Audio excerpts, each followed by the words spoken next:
نبی پاک صلی اللہ تعالیٰ علیہ وآلہ وسلم نے 3 باتیں ارشاد فرمائیں۔ سب سے پہلے حضور نے نجات کے لیے جو بات ارشاد فرمائی وہ بڑی قابل غور ہے اور سمجھنے والی ہے۔ حضور علیہ الصلاۃ والسلام نے پہلی بات ارشاد فرمائی، فرمایا اگر تو نجات چاہتا ہے تو اپنی زبان کو اپنے قابو میں رکھ، اپنے بولنے پر کنٹرول کر، تول کے بولنا شروع کر، اپنے لفظوں کی حرمت کا خیال کر۔ اپنی زبان پر جو بندہ کنٹرول پا گیا، یہ پہلی علامت ہے نجات کی۔ اور ایک مقام پہ نبی پاک علیہ السلام نے یوں بھی بیان فرمایا تم مجھے گارنٹی دو 2 چیزوں کی، اور مجھ سے گارنٹی لے لو جنت کی۔ فرمایا تم مجھے اپنی 2 ٹانگوں کے درمیان شرمگاہ کی اور 2 جبڑوں کے درمیان زبان کی گارنٹی دے دو، اور میں اللہ کا محبوب ہو کے تمہیں جنت کی گارنٹی دیتا ہوں۔ پہلی بات نجات کے لیے نبی پاک علیہ السلام نے یہ ارشاد فرمائی کہ اپنی زبان کو اپنے قابو میں کر، اس پر کنٹرول کر۔ اور دوسرا فرمایا تیرا گھر تیرے لیے کافی ہے، ادھر ادھر بلا وجہ نہ گھوما کر، بغیر سبب کے بہت ساری مجالس میں نہ جایا کر، ضرورت کے لیے جائیں، خیر پانے کے لیے جائیں، اچھے ارادوں سے سفر کریں۔ گئے ہمارے صوفیاء علماء دور دراز کے سفر کیے محدثین نے، کس لیے؟ حضور کی احادیث کو جمع کرنے کے لیے، نبی پاک علیہ الصلاۃ والسلام کے فیضان سے حصہ پانے کے لیے۔ لیکن فرمایا ادھر ادھر نہ، کچھ لوگوں کو بڑا شوق ہوتا ہے، اس مجلس میں بھی جائیں گے، اس محفل میں بھی جائیں گے، اس کی بھی سنیں گے، اس کی بھی سنیں گے، نتیجہ یہ رہے گا کہ بے یقین ہو جائیں گے، اپنے گھر سے نکلیں گے، گھر گھر پھریں گے، کسی گھر کے نہیں رہیں گے۔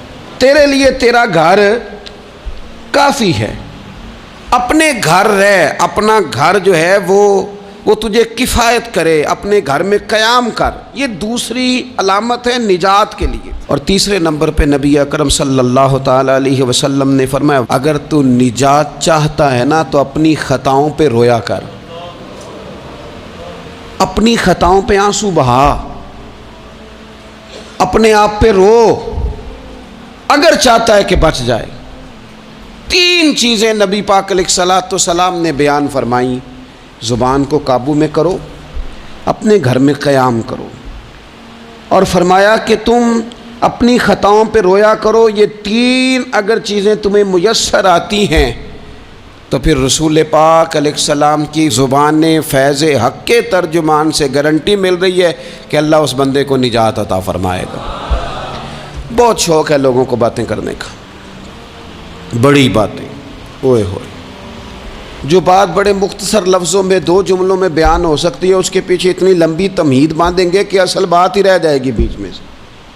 گفتگو، بات، بولنا، یعنی بات ہو رہی ہے، گفتگو ہو رہی ہے 2 لوگوں کے بیچ، اور کوئی دانا آدمی بات کر رہا ہے تو فٹافٹ مداخلت کریں گے اور جملہ پھینکیں گے، کہیں گے قطع کلامی معاف، اور اپنی بات شروع کر دیں گے۔ تو میں کئیوں کو روک کے کہتا ہوں کہ پہلے آپ پوچھ تو لیں ہم نے معاف کیا بھی ہے کہ نہیں۔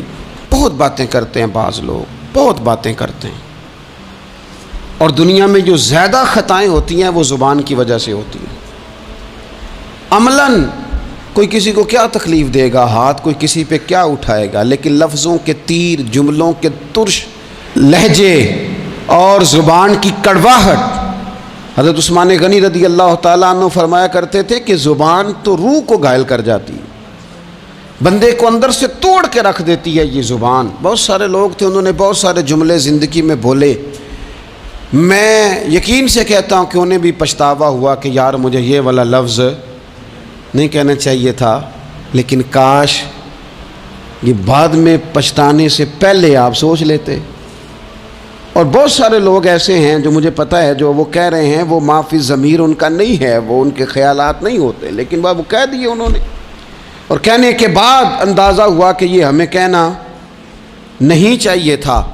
دوسرا ارشاد فرمایا کہ تو اس طرح کر، اپنے گھر کو نہ لازم پکڑ لے، تیرا گھر تیرے لیے بہتر ہے، تیرا گھر تیرے لیے کفایت کرنے والا ہے۔ شریعت اسلامیہ میں نا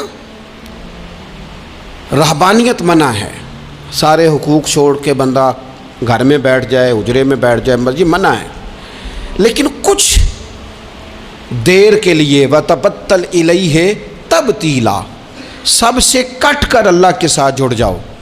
قرآن مجید نے کہا وہ کیا ہے کہ کچھ دیر کے لیے خلوت ضرور اختیار، جیسے آپ اعتکاف میں بیٹھے ہیں، سب سے کٹ کے اللہ کے گھر آ گئے، یہ کچھ دیر کے لیے یہ کام کرنے کا ضرور حکم دیا گیا ہے۔ آپ دیکھیے حضرت موسیٰ علیہ السلام، اسلام میں رہبانیت نہیں، سارے حقوق چھوڑ کے جانا نہیں، لیکن کچھ دیر کے لیے، تھوڑی دیر کے لیے حضرت موسیٰ علیہ السلام 40 دن کے لیے گئے نا کوہ طور پہ، پھر اللہ نے تو رات عطا فرمائی۔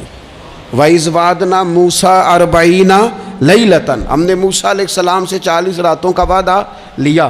نبی پاک علیہ السلام کتنے دن جا کے پہلے غار حرا میں بیٹھے، پھر اللہ تعالیٰ نے وحی عطا فرمائی۔ تو کچھ اپنے گھر میں وقت گزاریں، عبادت میں وقت گزاریں، اللہ کی یاد میں وقت گزاریں، سارا وقت گھومنے میں پھرنے میں ضائع نہ کر دیں۔ کچھ لوگ ایسے ہیں عبادت کے لیے بٹھاؤ تو تھکے ہوئے ہیں، اور ان سے کو کہیں جانا ہے تو وہ تیار بیٹھے ہیں، تو کچھ اوقات اپنے اس پر بھی لگائیں۔ اور تیسری بات جو ارشاد فرمائی گئی وہ یہ ہے کہ اپنی خطاؤں پہ رویا جائے۔ ہم نہ بڑا تبصرہ کرتے ہیں، بڑا رونا آتا ہے کسی کی مظلومیت پر، کسی کے دکھ پر، ملکی حالات پر، لوگوں پر، اچھی بات ہے، لیکن نجات کے لیے ضروری ہے کہ انسان اپنی خطاؤں پر بھی روئے۔ اور نبی اکرم صلی اللہ تعالیٰ علیہ وسلم نے فرمایا کہ اگر تمہیں اللہ کے خوف سے آنکھ سے اتنا قطرہ بھی نصیب ہو گیا جتنا مکھی اور مچھر کا پر ہوتا ہے، تو اللہ تبارک و تعالیٰ اتنا بھی تمہاری آنکھ سے آنسو نکل گیا تو جس طرح بھینس کے تھنوں سے نکلا ہوا دودھ دوبارہ تھنوں میں نہیں جاتا، تم بھی دوزخ میں نہیں جاؤ گے۔ اور 2 آنکھیں اللہ کو بڑی پیاری ہیں۔ یا رسول اللہ کون سی؟ فرمایا کہ جو رب کی رضا کے لیے پہرا دیتی ہے، اور ایک وہ آنکھ جو اللہ کے خوف میں آنسو بہاتی ہے۔ یہ 2 آنکھیں اللہ کو بڑی پیاری ہیں، تو اس لیے یہ 3 باتیں آپ نے نہیں بھولنی۔ ایک تو یہ کہ اپنی زبان کی حفاظت کریں، ایک اپنے گھر میں، مسجد میں، حجرے میں کچھ دیر بیٹھ کے اللہ کو یاد کریں، اور کوشش کریں کہ بغیر وجہ کے گھر سے نہ۔ اور تیسری بات یہ کہ اپنی خطاؤں پر آنسو بہانے کی کوشش کریں۔ اللہ تعالی ہم سب کو سمجھنے کی توفیق عطا فرمائے۔